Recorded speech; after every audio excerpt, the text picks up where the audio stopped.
Hi நண்பா நண்பி. சபரிமலைக்கு போறீங்களா? முக்கியமான இந்த இன்ஃபர்மேஷன்லாம் தெரிஞ்சுட்டு போங்க. சபரிமலைக்கு பார்த்தீங்கன்னா, நெறைய ரூட்ஸ் வந்து இப்போ வந்து ஓப்பன் பண்ணியிருக்காங்க. அது மட்டும் இல்லாம இந்த பதிவில என்ன பார்க்க போறோம்னா, சபரிமலைக்கு வந்து எப்படி டிக்கெட் புக் பண்ணி, எந்தெந்த பாதையில, எந்தெந்த டைம்குள்ள போலாம், எல்லாமே டீட்டெயிலா இந்த பதிவுல பார்க்கலாம். மிஸ் பண்ணாம, ஸ்கிப் பண்ணாம வீடியோ ஃபுல்லா பாருங்க. சபரிமலை சீசன் தொடங்கியாச்சு. ஐயப்ப பக்தர்கள்லாம் சபரிமலைக்கு வந்து மாலை போட்டுட்டு போக ஆரம்பிச்சுட்டாங்க. சபரிமலைக்கு பார்த்தீங்கன்னா, யூசுவலாவே வழக்கமா பார்த்தீங்கன்னா, அந்த பம்பை வழிப்பாதை மட்டும் தான் வந்து நெறைய பேர் போவாங்க. சபரிமலைக்கு போனோம்னா, பொதுவா பார்த்தீங்கன்னா, நிலக்கல் வந்துட்டு அங்கேருந்து கவர்மெண்ட் பஸ்ல ஏறி பம்பை நதிக்கு வந்து போவாங்க. அங்கேருந்து சுமார் ஒரு 7 கிலோமீட்டர் தூரம் இருக்கும் மலை உச்சிக்கு போறது. இதுதான் வந்து பாரம்பரிய பாதைன்னு சொல்லுவாங்க.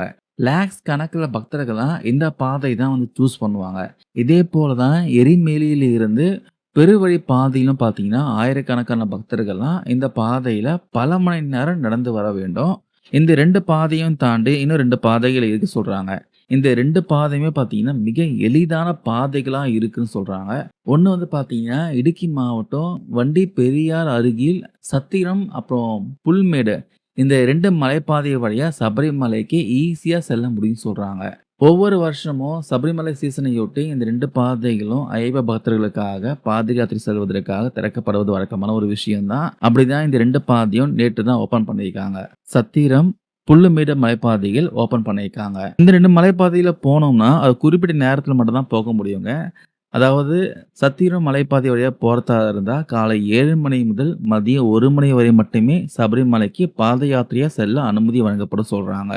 அதேபோல புல்லுமேடு மலைப்பாதை வழியா போனோம்னா, காலை 7 மணி முதல் மதியம் 2:30 மணி வரை மட்டுமே செல்ல அனுமதிக்கப்படுவார்களாம். ஸோ, அதுக்கப்புறம் சபரிமலையில இருந்து சத்திரம் வழியா திரும்பி வரும் பக்தர்கள்லாம் காலை 8 மணி முதல் அப்புறம் காலை 11 மணி வரை மட்டுமே நடந்து வர அனுமதிக்கப்படுவாங்களாம். இந்த பாதைகள்ல வருபவர்கள்லாம் அடர்ந்த காட்டுப் பகுதியில் தான் நடந்து வர வேண்டும் சொல்றாங்க. அதே நேரம் பாதை பார்த்தீங்கன்னா, மிக எளிதா இருக்கும் சொல்றாங்க. டைரக்ட்டா சபரிமலை சன்னிதானத்துக்கே வர முடியும்னு சொல்றாங்க. சுமார் 80 கிலோமீட்டர் சுற்றி செல்லாம, குமுளி வண்டி பார்த்தீங்கன்னா, பெரியாறில் இருந்தே எளிதா வர முடியும்னு சொல்றாங்க. பொதுவா வந்து குமுளியில் இருந்து பார்த்தீங்கன்னா, சபரிமலை செல்ல 2 பாதைகள் இருக்கு. குட்டிகானம், முண்டக்காயம், பம்பை வழியா 129 கிலோமீட்டர் தூரம் பார்த்தீங்கன்னா, வாகனத்தில டிராவல் பண்ணிட்டு, அங்கிருந்து 6 கிலோமீட்டர் தூரம் பார்த்தீங்கன்னா, மலைப்பாதையில் நடந்து சென்று சன்னிதானத்தை வந்து அடைய முடியும். அதேபோல குமுளியிலிருந்து பார்த்தீங்கன்னா, வண்டி பெரியாறு, வல்லக்கடவு, அப்புறம் கோழிக்கானம், புல்மேடு. ஸோ இது வழியா வந்து 33 கிலோமீட்டர் டிராவல் பண்ணிட்டு, 6 கிலோமீட்டர் தூரம் பார்த்தீங்கன்னா, சன்னிதானத்தையே அடைய முடியும்னு சொல்றாங்க. இந்த பாதையில வந்து செல்றப்போ, தூரமும் ரொம்ப கம்மியா இருக்கும். பயண நேரமும் கம்மியா இருக்குன்றதுனால, அதிகமானது வந்து இந்த பாதை தான் தேர்ந்தெடுப்பது வழக்கமான ஒரு விஷயமா இருக்கு. ஸோ சபரிமலைக்கு போறவங்க மறக்காம ஆன்லைன்ல டிக்கெட் புக் பண்ணிட்டு போங்க. ஸோ டைரக்ட்டா அங்கேயும் பார்த்தீங்கன்னா, டிக்கெட் வந்து இஷ்யூ பண்றாங்க. பெர் டேக்கு வந்து 10,000 டிக்கெட் ஏதோ குடுக்குறாங்க.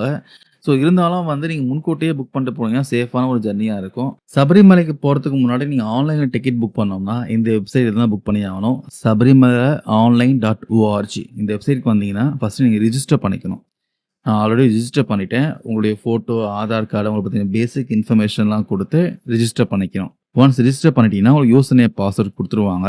ஒன்ஸ் லாகின் பண்ணிட்டீங்கன்னா, ஸ்க்ரீன் இப்படி தான் இருக்கும். ஸோ இதில வந்து என்ன பண்ணணும், விர்ச்சுவல் கியூ. அந்த விர்ச்சுவல் கியூ ஆப்ஷன் கிளிக் பண்ணீங்கன்னா, உங்களுக்கு வந்து டிக்கெட் புக் பண்ணதுக்கான ஸ்லாட் ஓப்பன் ஆகும். எந்த டேட்ல நீங்க புக் பண்ண போறீங்க? எந்த டேட்ல நீங்க வந்து சபரிமலைக்கு போக போறீங்க, தரிசனம் பார்க்க போறீங்களோ, அந்த டேட் செலக்ட் பண்ணிக்கோங்க. அதுக்கப்புறம் செலக்ட் ரூட்ல வந்து 3 பாதை இருக்கும். பம்பை டூ மரக்கோட்டம், அப்புறம் வண்டி பெரியாறு, அப்புறம் வந்து எருமேலி.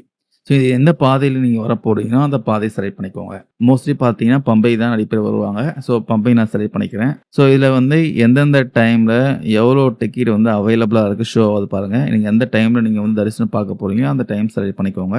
மெயினா ஞாபகம் வச்சுக்கோங்க. எந்த டைம் நீங்க செலக்ட் பண்றீங்களோ, அதுக்கு 2 ஹவர்ஸ்க்கு முன்னாடியே அந்த ஸ்பாட்ல நீங்க இருக்கணும்.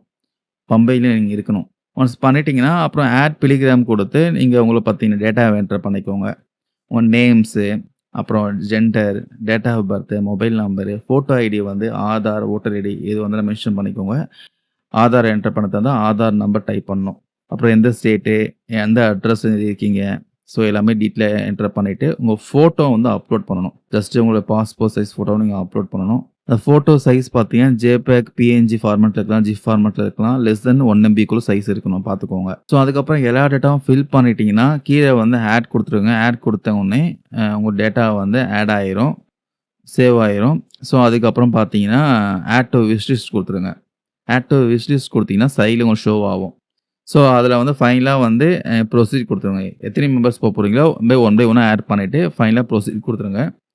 ஒன்ஸ் ப்ரொசீட் குடுத்தீங்கன்னா, உங்களுக்கு ஒரு டிக்கெட்ட வந்து இங்க டவுன்லோட் பண்ணிக்கலாம். ஸோ இதுக்கு வந்து எந்த அமௌண்ட்டும் நீங்க வந்து பே பண்ண வேண்டிய அவசியமே இல்ல. நீங்க டைரக்ட்டா ஈஸியா பண்ணிக்கலாம். ஒன்ஸ் டவுன்லோட் பண்ணிட்டு அந்த பிரிண்ட்ட மறக்காம எடுத்துட்டு போங்க. சாஃப்ட் காப்பியும் வந்து மொபைல்ல வச்சுக்கோங்க. பிளஸ் வந்து ஒரு பிரிண்ட்டும் எடுத்துட்டு போங்க கையில. ஸோ இதிலயே பார்த்தீங்கன்னா, எந்த டைமு, என்னென்ன ரூல்ஸ் அண்ட் ரெகுலேஷன் எல்லாமே அந்த டிக்கெட்லயே குடுத்துருக்காங்க. செக் பண்ணி பாருங்க. எதனா டவுட்னா கேளுங்க. தேங்க் யூ நண்பா, நண்பீஸ்.